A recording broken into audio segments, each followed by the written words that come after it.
Anti narcotics task force highly professional बंदे higher कीते ने, चाहे वो लॉ अफसर होण, चाहे वो फोरेंसिक दे होण, चाहे होर जांच दे अधिकारी होण, ते अपनी होणगे इन्हां दे। पंजाब सरकार में है नशे के खिलाफ जीरो टॉलरेंस। पंजाब सरकार का एक और कठोर कदम। शिकायत दर्ज करवाने के लिए मैसेज करें 9779100200 पर।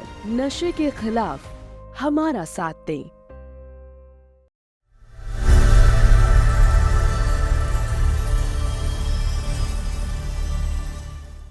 आप सबको पता है, एक न्यूज़ आ रही है कल से, मेरे पास भी ईमेल आया है नाडा की तरफ से कि आपके ऊपर 4 साल का बैन लगाया गया है। तो मैं पूरे देशवासियों को भी बताना चाहता हूं कि जो नाडा का व्यवहार है, पिछले 13 दिसंबर 2023 को वो मेरे पास आए थे।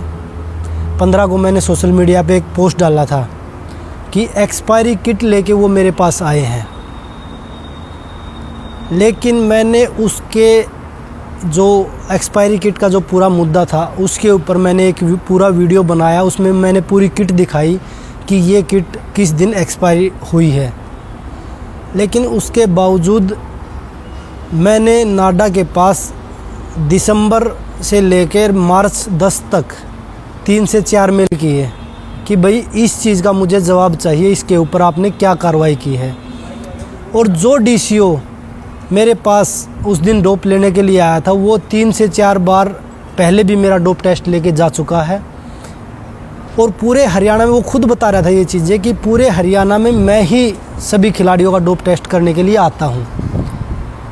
लेकिन उसके बावजूद हमारे को कोई भी इन्फॉर्मेशन नहीं दी गई कि भाई आप के ऊपर जो ये चीज़ें हुई हैं, जो ये एक्सपायरी किट का हुआ, उसका हमें कोई जवाब नहीं दिया गया, आज तक भी नहीं दिया गया है।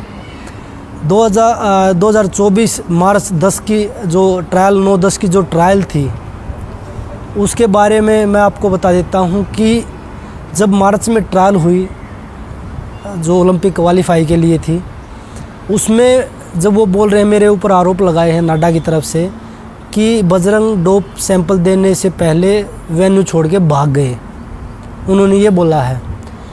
लेकिन मैं आपको बताना चाहता हूँ कि मेरे पास विद प्रूफ है। मैंने वो कुश्ती के बीच में आए मेरे पास, उसके बाद मेरी एक और कुश्ती थी। रूल के हिसाब से मैं आपको बताऊं तो कुश्ती के बीच में आपके पास कोई भी डोप लेने के लिए नहीं आ सकता। कुश्ती ख़त्म होने के बाद आपका टूर्नामेंट ख़त्म हो गया या आपको उससे बाहर हो गए गेम से, तो आपका डोप सैंपल लेने आ सकते हैं। लेकिन जब वो मेरे पास आए ना, तो उन्होंने मेरे को कोई आईडी दिखाई। मैंने उनको बोला कि अभी मेरी एक और बाउट है, उसके बाद आप मेरे से बात करना आके। लेकिन मैं जब उन्होंने सरकारी डॉक्टर बैठता था वहाँ पे, जो सरकार ने अपॉइंट कर रखा, साई द्वारा वहाँ पे बिठा रखा था, मैंने उनसे मेडिकल बनवाया। उसके बाद उसमें टाइम नोट भी है कि भाई किस टाइम मैंने मेडिकल बनवाया और किस टाइम मैंने जो वहाँ पे जो कोचेज़ बैठे, जो टीम बना रखी थी कि भाई उनको मेडिकल देना है, उनके पास वो मेडिकल दिया। उसके बाद मैंने वेन्यू छोड़ा। उसके बीच में मेरे पास कोई भी नाडा की तरफ से डीसीओ इन्फॉर्मेशन देने या आपका डोप टेस्ट होगा, मेरे पास नहीं आया। उसके बाद फिर उन्होंने एक पैनल बनाया, पैनल में मेरी हियरिंग हुई, उस पैनल ने मुझे बहाल कर दिया। उसके बाद दोबारा से 1-2 महीने बहाल करने के बाद दोबारा से फिर एक और पैनल बनाया गया, मुझे फिर सस्पेंड कर दिया गया। उसके बाद मैंने अभी पैनल में जो जवाब दिए, उसके बाद पैनल का कल डिसीजन आया कि आपके ऊपर 4 साल का बैन लगा रहे हैं। लगा नहीं रहे, लगा दिया है। तो मैं पैनल से पहले वो बहाल करते हैं, फिर दूसरा पैनल बनाते हैं, उसमें फिर सस्पेंड कर देते हैं, फिर वो बैन लगा देते हैं।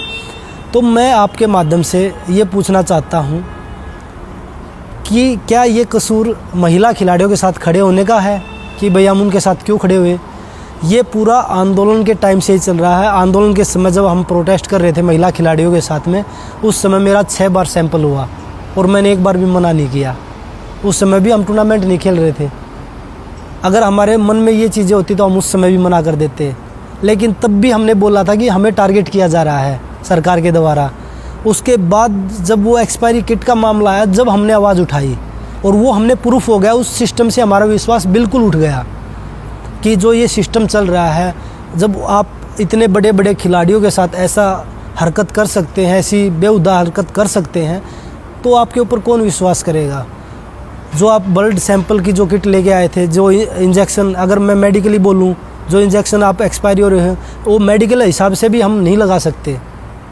टेस्ट लेने की तो दूर की बात है, डोप को हटा दे तो मेडिकल सिस्टम में भी अगर कोई एक्सपायरी किट है तो उसको हम यूज़ नहीं कर सकते। आप तो उसमें खिलाड़ियों का सैंपल लेने आए हैं, उस सैंपल के अंदर हमारी पूरी लाइफ, गेम की पूरी लाइफ रहती है। अगर कोई खिलाड़ी सैंपल में आता है तो उसका पूरा करियर ख़राब हो जाता है। लेकिन मुझे लगता है कि प्रोटेस्ट की वजह से खिलाड़ियों को टारगेट किया जा रहा है, क्योंकि 1-2 महिला खिलाड़ियों के पास भी ये चीज़ें आई कि आपके पास डोप वाले आए होंगे। आपको एक चीज़ और बता देता हूँ, जब डोप वाले आते हैं तो हमें खुद पता नहीं होता कि आज हमारे पास डोप वाले आएंगे, लेकिन जो ब्रिजभूषण के जो लोग थे उनको ये चीज़ें पता रहती हैं कि आज आपके पास डोप वाले आए हैं। अगर आप इस चीज़ से पीछे नहीं हटोगे तो आप डोप में भी फंस सकते हो। तो ये बड़ी शर्म की बात है हमारे देश में कि जो देश की बेटियाँ अपने लिए न्याय मांग रही थी, जो किसान भाई अपने लिए न्याय मांग रहे कि भाई हमें अपनी फसल का न्यूनतम मूल्य दीजिए, उनको न्याय नहीं मिला, उनको लाठी डंडे मिल रहे हैं, उनको रोड पे घसीटा जा रहा है। और उसके बाद हमें डरा धमका के, सरकार ये चाह रही है कि हम डरा के धमका के हम इन लोगों को पीछे कर देंगे, तो हम ना तो डरेंगे ना हम झुकेंगे। जो सच्चाई की लड़ाई है वो लड़ते रहेंगे, पहले भी लड़ रहे थे, आज भी लड़ रहे हैं और आगे भी लड़ते रहेंगे। तो ये लड़ाई जो है, आज भी मैं कोर्ट में लड़ रहा हूँ, कल मेरी केस की हियरिंग है कोर्ट में, उसके बाद मैं केस में भी इसको अपील करूँगा, जहाँ पे ये सारे डोप के मामले जो लोग देखते हैं बाहर विदेश में, वहाँ पे भी मैं इसकी अपील करूँगा। मैं लास्ट तक अपनी ये लड़ाई लड़ूँगा, मेरे पास सारे प्रूफ हैं और सब प्रूफ के साथ मैं आगे बढ़ूँगा, क्योंकि हम सच्चाई को दबा सकते हैं, छुपा नहीं सकते, लेकिन वो सच्चाई एक दिन देश के सामने हम ला कर रहेंगे। धन्यवाद।